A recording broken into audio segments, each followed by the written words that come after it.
मुसलमान अयोध्या जिला छोड़ दें, अयोध्या मंदिर नगरी है, यहां कोई मस्जिद नहीं बनेगा। यह कहना है दोस्तों बीजेपी नेता विनय कटियार का, जिसके बाद अयोध्या में तहलका मचा हुआ है। जी हां, एक बार फिर बीजेपी वाले अयोध्या में हिंदू मुस्लिम के बीच सांप्रदायिक आग लगाना चाहते हैं। देश भर में आग लगाने के बाद भी मोदी सरकार और बीजेपी के नेताओं का मन नहीं भरा है। तभी तो वे चाहते हैं कि अयोध्या एक बार फिर जले, जैसे बीजेपी वालों ने 1992 में जलाया था। और अब एक बार फिर इसी तरह की चीजों की तैयारी की जा रही है। अब पूरी बात जानिए। तो दोस्तों ये हैं विनय कटियार। कौन है ये? बजरंग दल के संस्थापक, राम मंदिर आंदोलन के चेहरे, बीजेपी के पुराने सांसद। 2018 में इन्होंने कहा था कि मुसलमानों को भारत में रहने का कोई हक नहीं है, पाकिस्तान या बांग्लादेश चले जाएं। और अब 24 सितंबर 2025 को अयोध्या प्रेस कॉन्फ्रेंस में फिर से वही राग इन्होंने अलापा है। कहा है कि अयोध्या मंदिर नगरी है, मुसलमान सरयू नदी पार गोंडा या बस्ती चले जाएं, हम उन्हें भगाएंगे और दिवाली भी मनाएंगे। पहले सुनिए कटियार के इस बेतुके और सांप्रदायिकता की आग को भड़काने वाले बयान। अयोध्या नगरी के अंदर अन्नीपुर धन्नीपुर इसका कोई मतलब नहीं। इस जिले के अंदर क्यों रहे वो लोग? जाएं, नदी कुछ पार चले जाएं, गोंडा चले जाएं, बाकी जगह चले जाएं, बस्ती चले जाएं, यहाँ क्या काम है उनका? सुना आपने? ये बयान सुनकर सिहरन हो जाती है ना।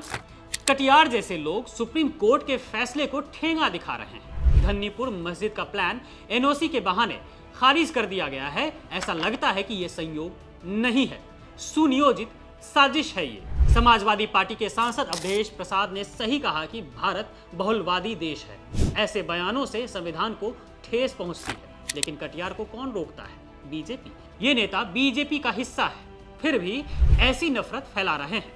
क्यों? क्योंकि बिहार चुनाव हारने का डर है। तो फिर हिंदू मुस्लिम कार्ड खेला जाए।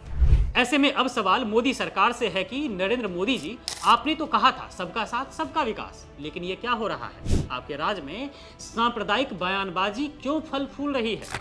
विपक्ष को तो आप चुप करा देते हैं अपनी तानाशाही से, सीबीआई ईडी के छापे पड़वा देते हैं, लेकिन अपने नेताओं का जहर आप अमृत समझकर पी रहे हैं। 2014 से अब तक कश्मीर से लेकर दिल्ली दंगों तक बीजेपी ने आग ही लगाई है और आग बुझाने का क्रेडिट भी लिया है।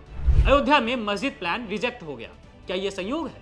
क्योंकि इससे तो साजिश की बू आ रही है। योगी आदित्यनाथ की यूपी सरकार, जो खुद बुलडोजर बाबा कहलाती है, वो क्यों चुप है? क्यों नहीं इस तरह के वाहियात बयान देने वाले कटियार के घर पर बुलडोजर चलाया गया?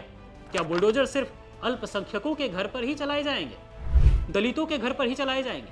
दोस्तों, ये सिर्फ अयोध्या की नहीं, पूरे देश की लड़ाई है। मुसलमानों को धमकाना, हिंदुओं को भड़काना, ये वोट बैंक की राजनीति है। बीजेपी को लगता है कि राम मंदिर से वोट मिले तो अब मस्जिद रोककर और मिलेंगे, लेकिन भूल जाए वे, भारत का संविधान किसी एक धर्म का नहीं है। सुप्रीम कोर्ट का फैसला तो मान लिया राम मंदिर का, अब मस्जिद का क्यों नहीं? सवाल उठता है। और कटियार कौन होते हैं मुसलमानों को धमकाने वाले, उन्हें अयोध्या से भगाने वाले? कटियार जैसे नेताओं को चुप क्यों नहीं कराया जाता है?